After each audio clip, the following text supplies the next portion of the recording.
నమస్కారం మిత్రులారా. ఈరోజు ఆదివారం అమావాస్య.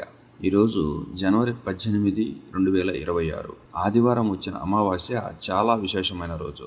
ఈ రోజున చేసే చిన్న పనులు కూడా మీ జీవితంలో పెద్ద మార్పులకు కారణమవుతాయి. అయితే కొన్ని పనులు చేస్తే పుణ్యం, మరికొన్ని పనులు చేస్తే అనవసరమైన సమస్యలు ఎదుర్కోవలసి వస్తుంది. అవేంటో ఈ వీడియోలో పూర్తిగా తెలుసుకుందాం. వీడియో చివరి వరకు చూడండి. అమావాస్య ప్రాముఖ్యత. అమావాస్య అంటే పితృదేవతలకు అత్యంత ప్రీతికరమైన రోజు. కర్మఫలాలను తగ్గించే అవకాశం, రుణాలు దోషాలు తొలగే అవకాశం. ప్రత్యేకంగా ఆదివారం అమావాస్య సూర్యునికి సంబంధించిన కర్మలు, పితృరుణం, ఆరోగ్య సమస్యలపై ప్రభావం చూపుతుంది. ఈ రోజు జనవరి 18, 2026 అమావాస్య రోజున చేయవలసిన పనులు. ఉదయం తొందరగా లేచి స్నానం చేయాలి. వీలైతే తైలం అభ్యంగన స్నానం చేయాలి. గంగాజలం లేదా తులసి తీర్థం కలిపితే మరింత మంచిది. పితృదర్పణం చేయడం చాలా మంచిది. తండ్రి, తాత, ముత్తాతలకు పితృదర్పణం చేయడం చాలా మంచిది.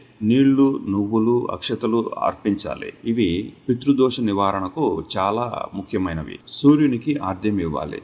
రాగి పాత్రలో నీరుతో సూర్యునికి ఆర్ద్యం ఇవ్వాలి. అలా సూర్యునికి ఆర్ద్యం ఇచ్చిన వలన ఆరోగ్యం, ఉద్యోగం, గౌరవం పెరుగుతాయి. దానం చేయడం. ఈరోజు దానం చేస్తే 1000 రెట్లు ఫలితం కలుగుతుంది.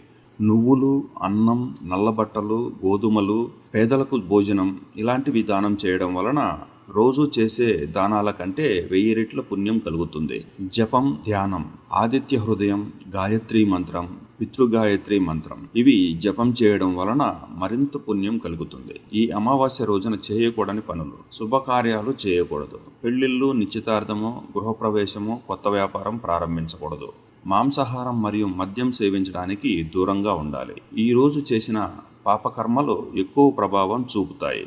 వాదనలు, కోపం. తల్లిదండ్రులతో గొడవ, భార్యాభర్తల మధ్య కలహం. దీని వలన పితృదోషం పెరుగుతుంది. జుట్టు కత్తిరించుకోవడం, గోళ్లు కత్తిరించడం కూడా ఈరోజు నిషేధించాలి. శాస్త్రం ప్రకారం అమావాస్య రోజున ఇది మంచిది కాదు. అమావాస్య వల్ల కలిగే లాభాలు. పితృదోష శాంతి, ఆరోగ్య సమస్యల నుంచి ఉపశమనం, కుటుంబ శాంతి, అప్పుల బాధ తగ్గడం, ఉద్యోగం, వ్యాపారం అడ్డంకులు తొలగడం.